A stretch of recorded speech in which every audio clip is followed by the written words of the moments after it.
பருத்தியின் மேல் பருத்தி இம்போர்ட்டுக்கு விதிக்கப்பட்டுள்ள 11% இம்போர்ட் டியூட்டி ரிமூவ் செய்ய வேண்டும் கவர்மெண்ட் அப்பீல் செஞ்சிருக்கிறோம். அதுக்கு ஏற்ப to our very happy situation இன்று யூனியன் கவர்மெண்ட் டிசம்பர் 31 வரைக்கும் அந்த எக்ஸம்ஷனை எக்ஸ்டெண்ட் பண்ணிருக்காங்க. இது ரொம்ப ஒரு வரவேற்பத்தக்க ஒரு சிச்சுவேஷன். அமெரிக்க டாரிஃப் அப்படிங்கிறது ஒரு அன்ரீசனபிள் அன்எக்ஸ்பெக்டட் டாரிஃப் விதிவிலக்கு. அது ஒரு பனிட்டிவ் மெஷர் அப்படின்னு சொல்லி அவங்க பண்றாங்க. இன்னைக்கு இந்திய ஓவரால் இண்டஸ்ட்ரி சரி, இந்தியன் டெக்ஸ்டைல் இண்டஸ்ட்ரி பர்டிகுலர் சரி, ஒரு பயங்கர ஒரு ஸ்ட்ராங்கான ஒரு பொசிஷன்ல இருக்கிறோம். $175 பில்லியன் டோட்டல் டெக்ஸ்டைல் இண்டஸ்ட்ரி இந்தியால இன்னைக்கு செய்யக்கூடிய இண்டஸ்ட்ரியில $130 பில்லியன் இந்தியாக்குள்ளே கன்சியூம் ஆகுது. இப்படி எல்லாம் இருந்தாலும் டெபினட்டா ஒரு எஃபெக்ட் இம்பாக்ட் இருக்க போகுது. இதுல எந்த டவுட்டுமே கிடையாது. சேலஞ்ச் இருக்குதுங்கிறதுல எந்த டவுட்டும் இல்ல. ஆனா இதை நம்ம மீட் பண்ணுவோங்கிறதுல எங்களுக்கு எந்த டவுட்டும் கிடையாது. Indian industry will rise up to the challenge.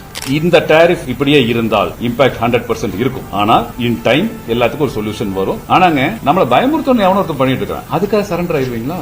இந்திய விவசாயிகளோட நலனை அடக வைக்கணுமா? பிரதமர் மோடி அவர்கள் அததான் சொல்றாரு. இந்த நாட்டை அவர்களோட இன்ட்ரெஸ்ட காம்ப்ரமைஸ் பண்ண மாட்டோம்.